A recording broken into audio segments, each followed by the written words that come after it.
passion. Guys, wake up. You're snoring. Hey, wake up. You are snoring a little bit. Say, Yeah. hey, calm down with that term. I prefer the term purring, you know? You're never supposed to tell a woman she's snoring. Girls don't snore, they purr. Yes, we You heard it here. do. But hey, enough about me. Don't you actually snore? Don't you have a snoring issue? I do snore. If you ask my wife, if Uh-huh. I'm not wearing my dental oral appliance, Uh-huh. she gets pretty mad. Pretty much kicks me out of the room and onto the couch. That's my second home. So Poor thing. But isn't it because you actually saw that possibly being a red flag to something more serious? You had that look I at you, did. didn't you? I did. I had a dental colleague friend about 4 years ago asked me a couple questions saying if I was tired, if I was lacking energy during the Yep. day, what was going on, were you waking up during the night a lot?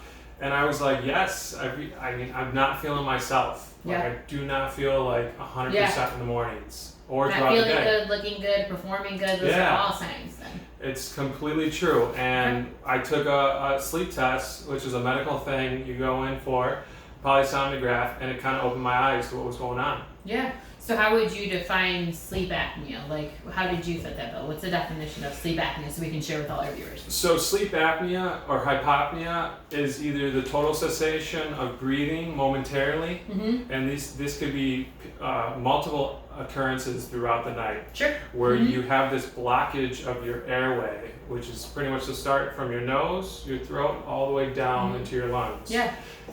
Which is why I actually heard, and correct me if I'm wrong, because you would know more, but actually laying on your back could even obstruct that, airway more because of like something like your tongue falling back, and then that obstructs that airway. Which you have a pretty good illustration, right? Correct.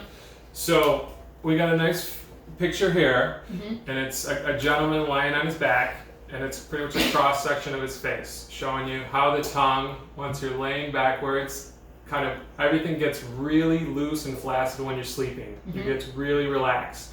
So that essentially blocks your air tube, which is your throat here, going down into your lungs, and that's essentially what causes your stopping of breathing. Yeah, Okay? I mean that's one of the major things that they're noticing trends with. So, it's recommended that actually someone better sleep on their side so you can prevent this type of obstruction at minimum, right? That is one thing you could kind of help to avoid. Yep. If you're a side sleeper, that's okay. If you're a back sleeper, we got to think of something else.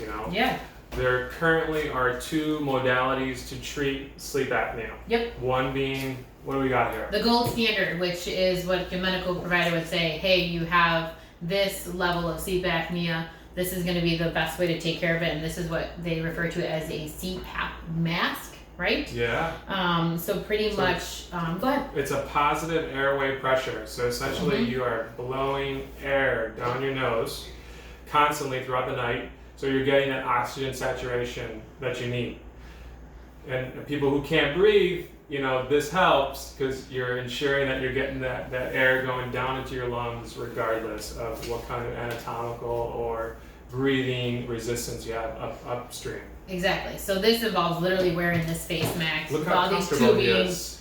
Yeah, I mean, he looks comfortable, right? But only the person who's going to be compliant with this and finds that it's not uncomfortable is going to benefit from it. How many patients do you have that come in and they're like, yeah, they diagnosed me with sleep apnea.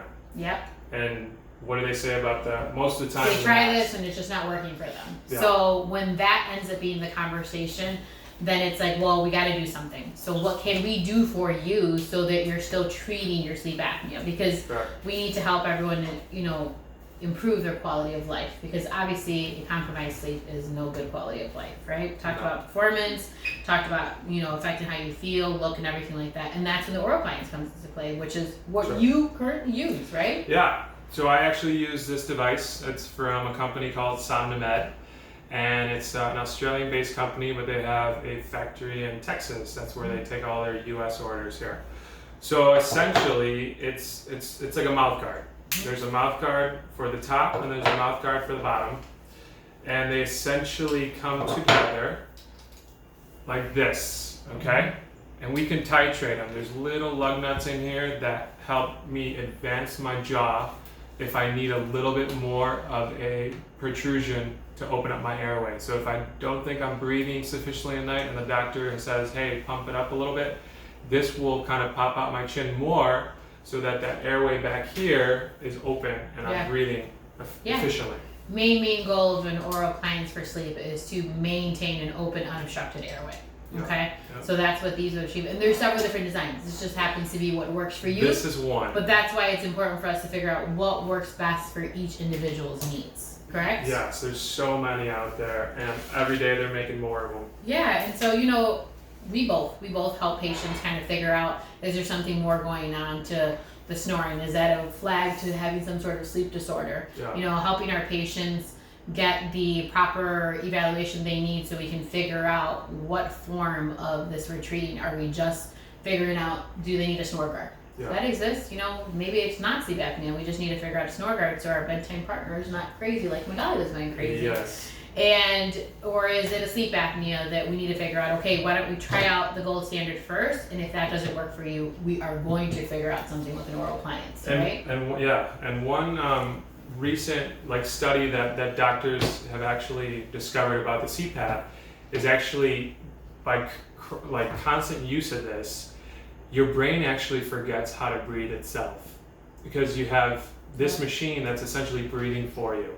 So if you're really in the mild to moderate category for sleep apnea, you really want to try the oral appliance first, I think. Just because you're still, your brain is not forgetting how to breathe. Yeah. So this is the new research out. That's some alarming, interesting research to take into consideration, because it kind of makes sense if you think about it, right? And also, one of the other reasons why this is really important is because everyone always thinks, well, it's just your sleep, right? We're talking about sleep, it's labeled sleep apnea. But untreated sleep apnea can raise risk for other serious illnesses, correct? Yeah. I think we have a list here. Anything like high blood pressure, stroke, heart disease, diabetes, acid reflux. That's just a short list of the things that, having obstructed airways can affect. So, absolutely. Very important. So, statistically, it's 20% off your life. Untreated sleep apnea, which is about 80% of people over 40.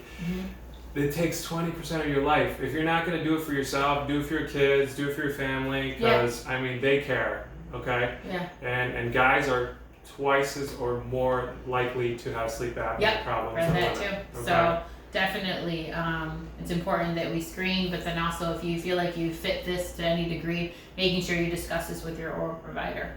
Okay. Absolutely. What are we talking about next time? So next time we're going to get a little serious. We're going to be talking about vaping and the phenomenon of vaporizers, okay? Okay. They might seem innocent, but we'll stay tuned for next week. Yeah. Okay? Let's talk about that next week. Sounds good. Peace out, guys. Bye, guys.